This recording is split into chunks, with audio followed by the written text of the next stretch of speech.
कबीरदास कहते हैं, बोली एक अनमोल है, जो कोई बोले जानी, ये तराजू तौली के तब मुख बाहर आनी।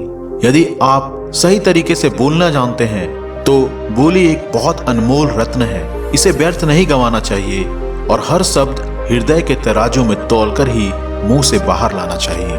ये कहानी आपको जिंदगी में अलग सीख देकर जाएगी। एक समय कबीरदास जी एक गांव से दूसरे गांव घूम रहे थे।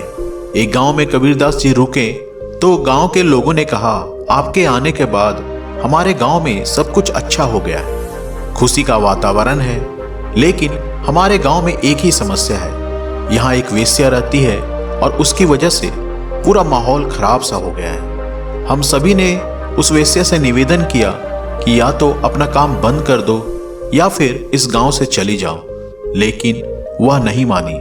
हमें समझ में नहीं आ रहा है, कभी कभी ऐसा लगता है कि मानो उस वेश्या का हम घर ही जला दें। इतना सुनते ही कबीरदास ने कहा, यह काम तो बिल्कुल ना करो, मैं इस संबंध में कुछ करता हूं। कबीरदास जी गांव के घरों से भिक्षा लेते थे, तो उन्होंने अपना भिक्षा का पात्र लिया और उस वेश्या के घर ही पहुंच गए।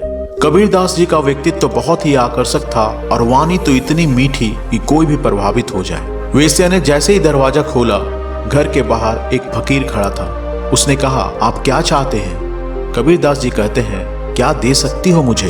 एक फकीर से यह बात सुनकर वेश्या चौंक सी गई। वह बोली, मैं तो सब कुछ दे सकती हूँ, तुम्हें क्या चाहिए? कबीरदास जी कहते हैं, मैं देह रूप नहीं, तुम्हारा दिव्य रूप लेने आया हूँ। यह सुनकर वह वेश्या और ज्यादा हैरान हो जाती है। उसने पूछा, बाबा आप कहना क्या चाहते हैं? साफ साफ शब्दों में बताइए ना।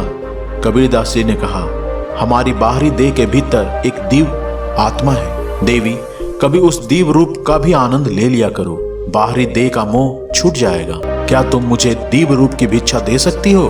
कबीरदास की बातें सुनकर वह महिला समझ गई कि संत कहना क्या चाहते हैं। उन्होंने संत को प्रणाम किया और उस वेश्या की आंखों से आंसू आ गए। उसने कहा, आपकी जो भी आज्ञा होगी मैं उसका पालन करूंगी।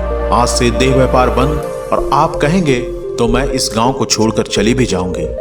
कबीरदास जी ने मुस्कान के साथ कहा, पूरा संसार ही सब गांव ही है, कहां कहां जाओगी तुम? ऐसे ही लोग मिलेंगे तुम्हें, लेकिन तुम क्या करोगी वह महत्वपूर्ण है। गांव छोड़ने से तुम्हारा सॉल्यूशन नहीं होगा, गलत आदत छोड़ने से तुम्हारा जीवन सुधरेगा। उस महिला ने सभी गलत काम छोड़ दिए। गांव वाले अचंभित थे कि वो महिला कैसे सुधर गई, कैसे वो एक अच्छा जिंदगी जीने लगी, और वो गांव वाले कबीरदास के बहुत बड़े ऋणी हो गए। इस कहानी से हमें यह सीख मिलती है कि किसी व्यक्ति से बुरी आदत छुड़वाना हो तो सिर्फ दबाव से काम नहीं चलेगा। आप मीठी वाणी से भी उस व्यक्ति से बुरी आदत छुड़वा सकते हैं। हमारा समझाने का तरीका ऐसा होना चाहिए कि सामने वाला व्यक्ति हमारी बातों को आसानी से समझ जाए और उसे कोई ग्लानि भी न हो और वो अपने रास्ते पर आ जाए।